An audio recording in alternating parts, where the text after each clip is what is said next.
बहुत सुंदर जिउतिया व्रत सोहर गीत लेके आई हूँ। आप लोग सुनिएगा ज़रूर। आप लोग के अच्छा लगे तो वीडियो को लाइक, चैनल को सब्सक्राइब ज़रूर कीजिएगा।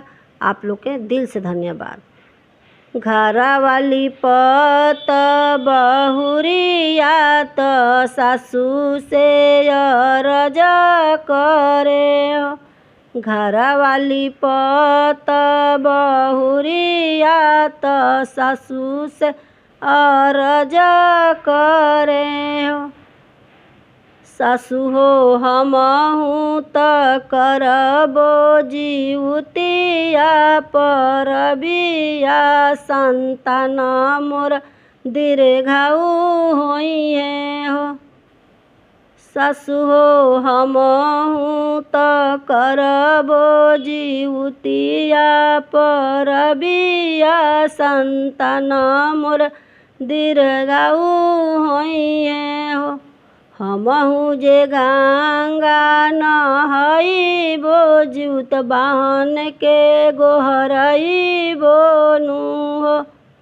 हमहूँ जे गंगा नहइबो जिउत बाहन के गोहरइबो नु हो।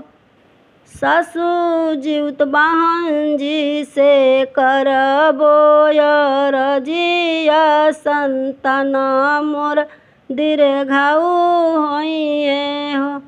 सासु जिउत बाहन जी से करबो अरजिया संतान मोर दीर्घायु होइए हो। सासु हो जिउत बाहन जी से मंगबो आशीषवा त पुतवा अमर रहिए हो। सासु हो जिउत बाहन जी से मंगबो आशीषवा त सोहाग मोरे अमर रहिए हो।